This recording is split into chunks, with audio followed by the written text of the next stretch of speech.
안녕하세요. 이번 시간은 한나라에 대해서 이야기해 보도록 하겠습니다. 우리 지난 시간에 진나라 했었잖아요. 이 진나라가 어떻게 멸망을 하게 됐는지 혹시 기억나시나요? 이 진나라는 이 진시황이 굉장히 포갑 정치를 했다고 했었죠. 대통령 그 공사에 백성들을 마구마구 동원을 하고, 그리고 또 분서 갱유를 하면서 사상 탄압도 했다고 했어요. 그렇기 때문에 불만들이 굉장히 많이 생겨났고, 진승과 오광이라는 사람이 먼저 그 불만의 불꽃을 확 터뜨려가지고 퍼져나가서 진나라 이전에 있던 제후국들이 또 불만을 갖고 있었는데, 그 불만들이 점점 터져나와서 진나라가 멸망했다고 했습니다. 그 대표적인 제후국 중에 하나가 바로 초나라하고 한나라라고 잠깐 설명을 했었어요. 이 초나라에는 항우가 있었고 한나라에는 유방이 있었는데요. 이 초나라의 항우는 새로운 세력들을 이제 포섭을 하잖아요. 그런데 제대로 대우를 해주지도 않고 자기가 굉장히 이미 황제가 된 것처럼 자기 멋대로 행동을 했다고 해요. 그래서 민심을 많이 잃었고요. 반면에 한나라의 유방은 그 제후들을 포섭을 하잖아요. 그러면 그 제후에 대해서 제대로 된 대우를 해줬다고 해요. 그리고 그 업적에 따라서 제대로 된 보상도 해줘서 굉장히 많이 호응을 얻었다고 합니다. 그래서 결국에는 많은 제후국들이 한나라에 편입을 하게 되었고요. 결국에 승리는 이 한나라가 승리를 하게 되어서 바로 진나라를 이어서 한나라가 중국의 왕조를 이어가게 되었습니다. 자, 한 유방이 한 고조로 등극을 하게 되는데요. 이 한 고조는 넓어진 땅을 어떻게 다스려야 될까 고민을 했었어요. 일단 주나라의 사례를 보면 봉건제를 실시를 했을 때 그 제후국들이 성장을 하잖아요. 그래서 주나라의 반기를 들었잖아요. 그런 것처럼 그 제후국들이 성장을 해서 자신들에게 반기를 들 가능성이 있던 게 봉건제였고, 그러면은 진나라의 9년제도 한번 살펴볼까요? 진나라의 9년제는 중앙에서 직접 다스려서 중앙 집권적인 그런 통치를 할 수는 있었지만, 외부에서 적이 침입을 했을 때 아니면 내부에서 반란이 일어났을 때 왕실을 보호해줄 울타리가 없었어요. 그래서 봉건제도 좀 그렇다고 9년제도 좀 그렇고 뭘 선택해야 될까 고민을 하다가 이 둘을 섞어버리자 라고 한 거죠. 그게 바로 군국제입니다. 군국제는 방금 설명했듯이 봉건제와 9년제를 혼합해 놓은 양식입니다. 자, 봉건제는 제후를 그 땅에다가 임명을 한 거고, 9년제는 왕이 직접 관리를 파견한 거였잖아요. 자, 그래서 군국제는 어떻게 이루어지냐 하면, 왕이 중앙에 있으면 이 가까운 지역들 있죠. 가까운 지역들은 왕이 직접 다스릴 수가 있으니까 여기에는 왕의 직속 그 관리들을 파견을 해요. 그래서 왕이 직접 다스렸고, 그 이외의 먼 지역들 여기는 제후를 임명을 한 거예요. 봉건제를 따른 거죠. 제후를 임명을 해서 간접적으로 통치를 하게 했습니다. 이게 바로 군국제입니다. 자, 이 중국은 진나라 때부터 계속 북방에 그 흉노족이 위협이 계속 됐었어요. 한 고조 때도 마찬가지였는데요. 이때 한 고조가 이제 흉노를 완벽하게 몰아내려고 전투를 벌이는데 실패를 합니다. 그래서 이 흉노와의 전투에서 패배를 해서 흉노에게 이제 공주를 보내는 거예요. 공주를 시집 보냈어요. 그거를 연지라고 합니다. 공주를 시집 보냈고요. 그리고 매년 흉노에게 물자를 제공을 해줬어요.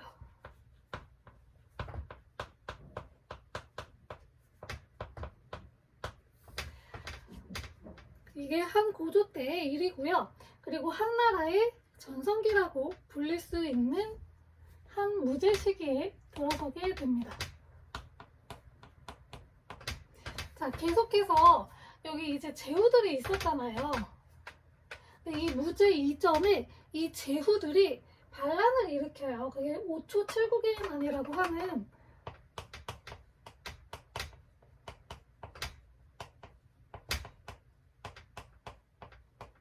반란인데, 이 반란을 성공적으로 이 전에 경제라고 하는 황제 때 진압을 하고 이 제후들의 힘이 약해지게 돼요. 그래서 한 무제 때는 실질적으로 9년제가 되었고요.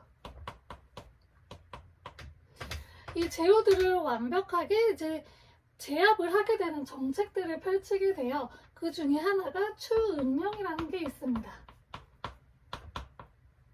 추은령이 뭐냐면 이 제후들이 자기 아들한테 이제 땅을 물려주잖아요. 그런데 아들 한 명한테만 물려주게 되면 땅의 크기가 그대로 이제 돌아가게 되죠. 그런데 그렇게 하면은 그 아들 땅을 물려받은 아들이 권력을 똑같이 누리게 되니까 이 제후들의 힘을 누르기 위해서 아들 한 명한테만 땅을 세습하면 안 되고 있는 아들들에게 모두 땅을 세분화해서 땅을 나눠서 이렇게 물려주게끔 한 거예요. 그러니까 땅이 이만한 땅이 있었으면은 한 사람한테만 물려주게 되면 이 크기의 땅을 다 가져가죠. 그런데 아들들에게 아들이 4명이다 하면 이렇게 땅을 나눠가지고 하나씩 가져라. 아들 한 명당 요거 나눠진 거 하나씩 가져라 라고 한 거예요. 그래서 제후들의 힘을 좀 약화시키려고 하였습니다. 이 한 무제 때는 한 고조 때와 마찬가지로 이 흉노가 굉장히 골칫덩어리였어요. 그래서 이 흉노를 대응을 해야 되잖아요. 그래서 이 흉노를 대응하기 위해 연합을 맺을 국가를 찾았어요. 그래서 장건이라는 사람을 파견을 하는데 어디로 파견을 하냐? 대월지라는 국가로 파견을 합니다. 그래서 우리 연합해서 흉노 같이 무찔러요 하고 파견을 하는데 장건이 가는 길에 납치를 당해요.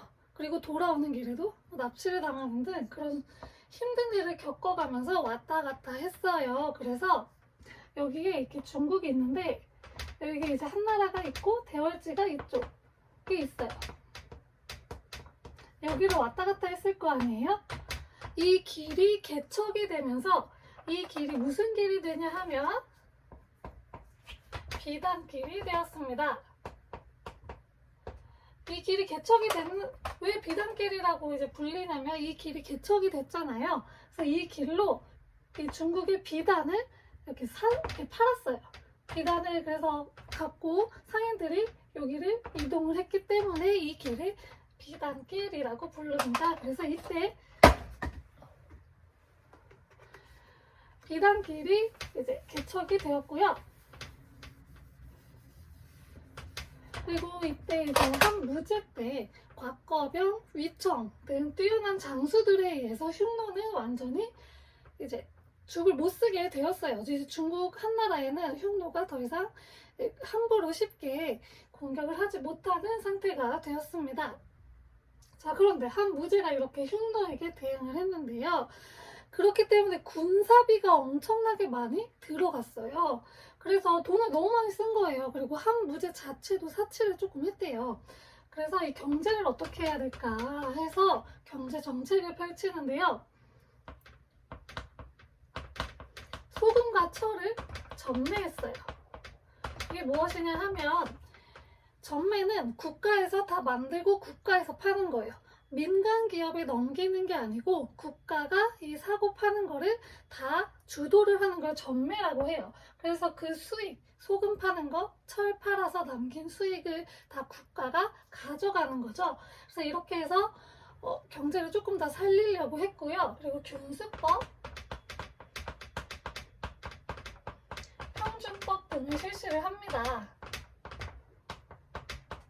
이 균수법은 뭐냐 하면 지방의 특산물 있죠. 이거를 세금으로 내라 라고 한 다음에 이 특산물이 없는 지역이 있잖아요. 그 다른 지역에다가 이 국가가 직접 파는 거예요. 그러니까 조세로 받아들인 특산물을 이 특산물이 없는 지역에다가 국가가 파는 거죠. 그래서 그 수익금을 또 국가가 가져가는 게 균수법이고요. 평준법은 물자가 쌀 때 사들였다가 비쌀 때 이제 파는 거를 평준법이라고 합니다. 이렇게 해서 이제 경제를 좀 살리려고 했고요. 그리고 돈도 이제 오수전이라고 하는 동전을 만드는데요. 당시 민간에서 막 돈을 마음대로 만들다 보니까 경제가 너무 이제 혼란해졌어요. 그래서 국가에서 수형도이라는 그런 곳을 설치를 해서 거기서 이 돈 오수전을 독점으로 만들었습니다. 이게 바로 한무제의 경제 정책입니다. 이 한무제는 그 백성들을 다스릴 사상을 하나 이제 정립을 하는데요. 바로 유교에 의해서 통치를 합니다. 누가 건의를 했냐면요. 동중서라는 사람이 건의를 합니다. 유교로 통치를 하십시오 라고 건의를 해요. 그리고 이 전의 나라가 진나라였잖아요. 진나라는 법가사상이었죠. 이 법가사상에 대항할 만한 사상이 뭐 실질적으로 유교밖에 없기도 하고요. 그리고 이 유교는 위아래가 명확하잖아요. 그 신분에 의해서. 그리고 왕에게 충성해라. 이런 것들이 명확하게 있는 학문이기 때문에 나라를 통치하기에도 훨씬 유리해서 이 유교를 선택을 했습니다. 이 동중서라는 사람은 천인감음설이라는 걸 얘기해요. 천인감음설이 무엇이냐 하면 하늘이 감동을 한다는 거예요. 누구에게? 왕이 될 사람에게. 그래서 이 왕이 그 자리에 있는 거는 하늘이 다 정해져 준 거다라고 하는 게 천인감음설입니다. 그래서 이런 것들을 주장했던 게 동중서입니다. 이 한나라는 무제 때 이제 전성기를 마주를 하게 됐는데요. 이 이후에 굉장히 좀 쇠락을 하게 됩니다. 자, 어떤 일이 있었냐 하면 바로 왕망이라는 사람이 등장을 하는데요.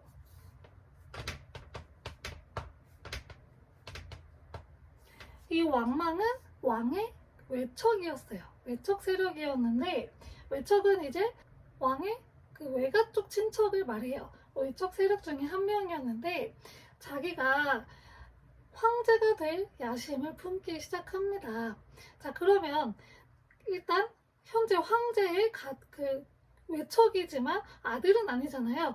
그래서 황제를 이어받을 수는 없어요. 그러면 뭔가 반란을 통해서 황제가 되어야 하는데 일단 민심을 확보하는 게 중요해요. 자신이 황제가 되었을 때 그거를 그럼 넌 탈만한 사람이다 라고 인정을 해줘야 되잖아요. 그래서 그런 민심을 사는 게 굉장히 중요했어요. 그래서 자신의 뭐 재산을 나눠주기도 하고 그리고 굉장히 청렴하게 그렇게 살고 있었대요. 그리고 어느 날은 자기 아들이 노비를 이제 폭행을 해서 노비가 죽는 사건이 발생을 해요. 그러자 이제 왕왕이 자신의 그런 대외적인 그런 평을 위해서 자기 아들한테 자살하라고 해요. 그래서 자기 아들이 자살을 해요. 이후에 왕왕은 굉장히 큰 신임을 얻게 됩니다. 그래서 관직에도 임명이 되는데요. 그러면서 점점 사람들이 신임을 받기 시작을 하면서 당시에 황제였던 평제에게 접근을 해서 자기 딸을 시집 보내기도 해요. 근데 점점 이제 자기가 황제가 너무 되고 싶은 거죠. 그래서 당시에 황제였던 평제를 독살하게 되었습니다. 그리고 나서 자기가 황제의 자리에 올라요. 그리고 나서 어떤 나라를 세우냐면 신이라고 하는 나라를 세우게 됩니다. 자, 그럼 한나라는 완전히 멸망한 걸까요? 이 당시로 따지면 멸망을 하긴 한 거죠. 그래서 한나라는 이 신이라는 나라를 가운데 두고서 이 전에 있던 한을 전한, 그리고 이 이후에 한나라가 다시 부활을 합니다. 그래서 이때를 후한이라고 부릅니다. 그래서 전한, 신후한 이렇게 진행이 되고요. 이 왕망은 신이라는 나라를 세우고 나서 어떤 일을 하냐 하면요. 토지를 모두 국유화해요. 이걸 왕정제라고 하는데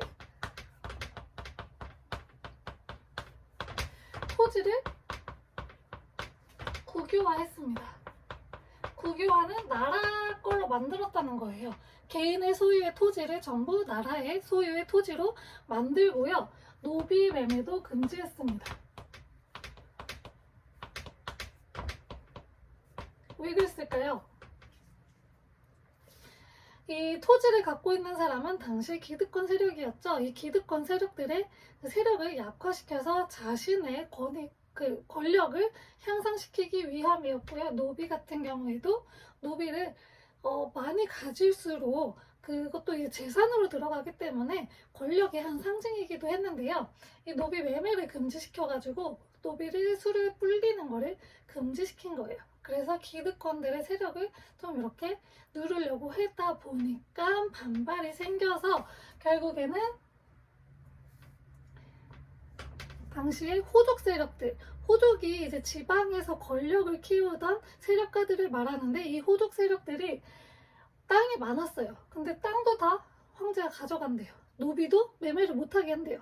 반발심이 들었겠죠. 그래서 이 호족 세력들이 그 반란을 일으켜가지고 유수라고 하는 사람이 있어요.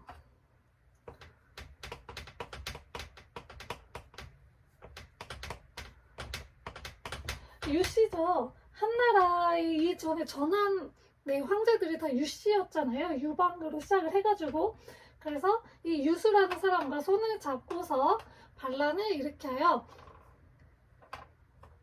얘네들이 이제 농림군인데요.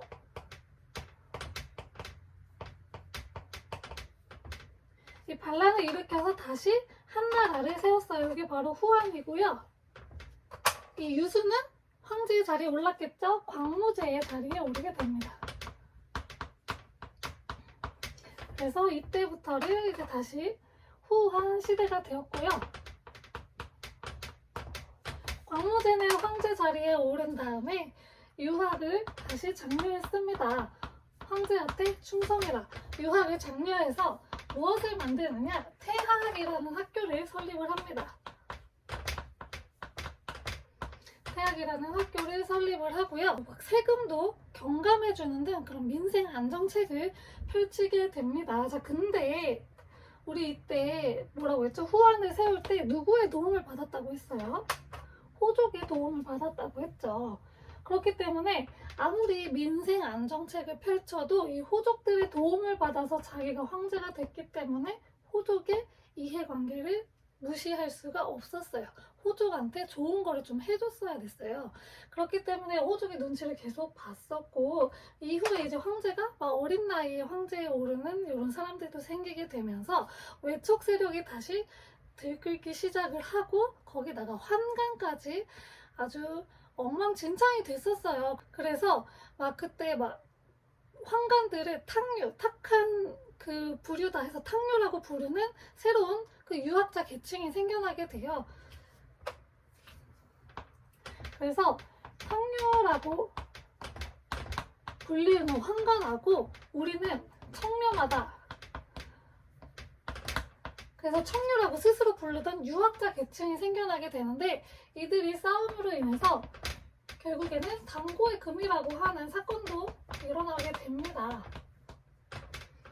이게 뭐냐면 탕류가 자기가 탕류라고 무시당하니까 기분이 나쁜 거예요. 그리고 환관이 당시 힘이 강했기 때문에 너네 왜 당파 만들어? 당파 만들면 안 되지.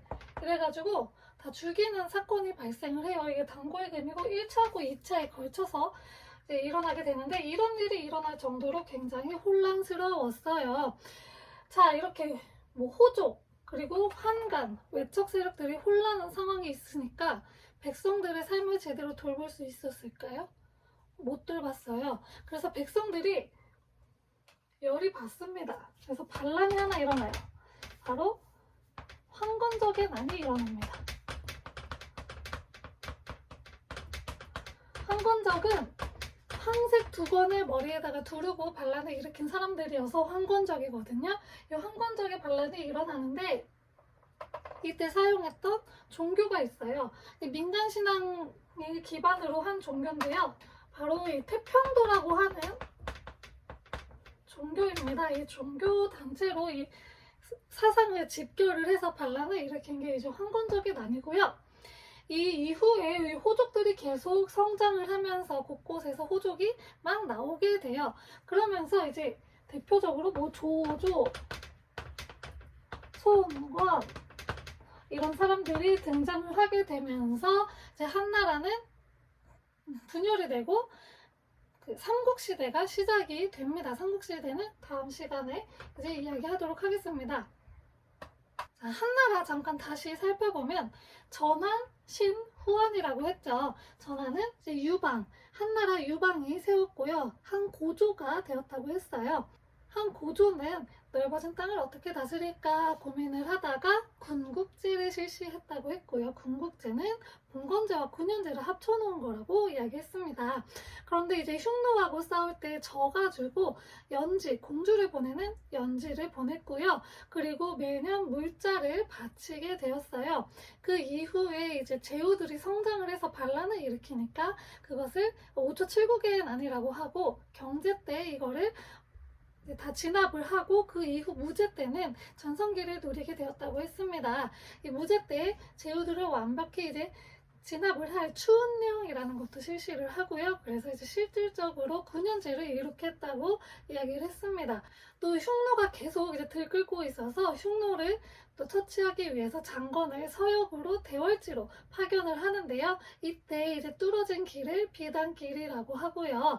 이 흉노를 위청이랑 곽거병이라는 장군들의 활약으로 물리칠 수가 있었고, 근데 이때 군사비로 너무 지출을 많이 해서 경제적인 통제를 할 수밖에 없어서 소금과 철을 전매하는 연찰 전매제도, 그리고 균수법, 평준법 등을 실시했다고 했습니다. 그리고 수영도이라는 곳에서 돈을 독점적으로 만드는 그런 것도 해서 오수전이라고 하는 동전을 만들었다고 했습니다. 또 백성들의 사상을 통제하기 위해서 유학사상을 이용을 했다고 했어요. 자, 그리고 이 왕망이라는 사람이 반란을 일으켜서 신이라는 나라를 만들었는데 이게 뭐 왕존제도 실시하고 노비매매도 금지하니까 호족들이 반란을 일으켜서 유수라는 사람과 손을 잡고 다시 한 나라를 만들어서 후한이라는 국가가 성립이 되었고요.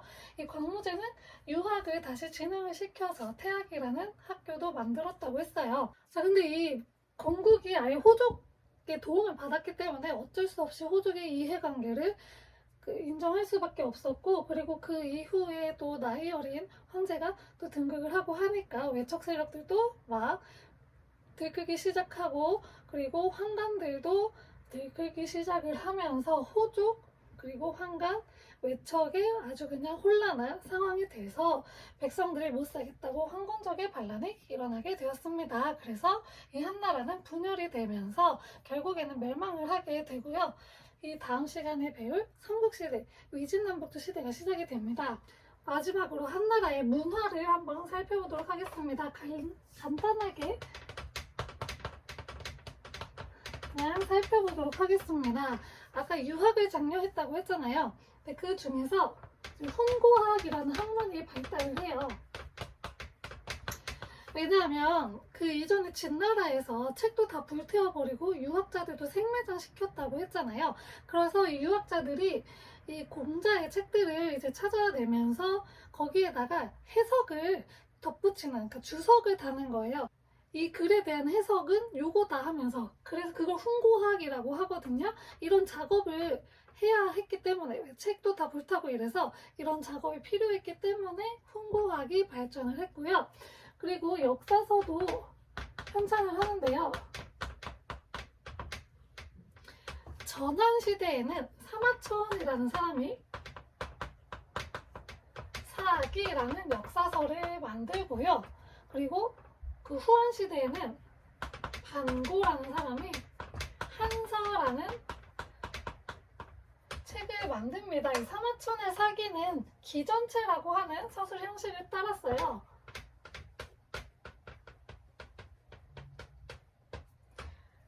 이 사마천은 그 역사서를 자기 아버지를 이어서 내가 역사서를 완성을 해야겠다 해서 쓰고 있었는데, 당시에 이제 이릉이라는 사람이 적에게 항복을 해가지고 사형될 위기에 처해 있었어요.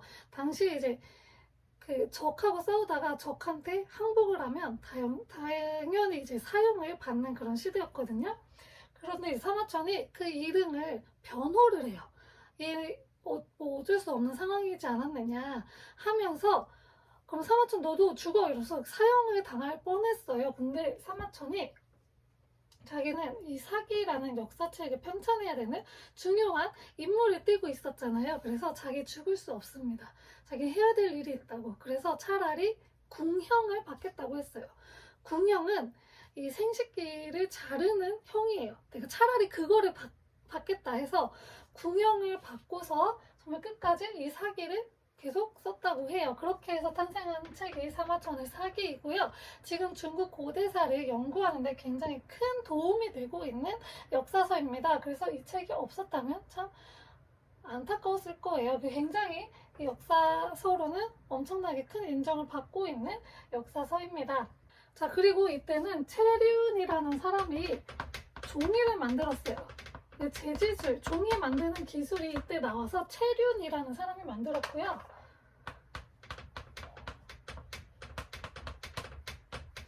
이 재지술의 발달로 인해서 책이 원래는 그 대나무에다가 글을 써가지고 말아서 갖고 다녔거든요. 근데 이제 종이로 만들어서 거기에 쓰고 다니니까 훨씬 더 책을 만들기가 수월해졌어요. 그래서 학문이 널리 전파될 수가 있었다고 해요. 그래서 책 보는 것도 좀 더 쉬워지고 공부하는 것도 조금 더 쉬워졌다고 합니다.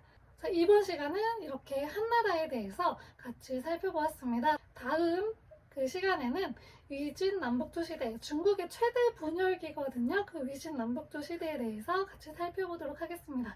감사합니다.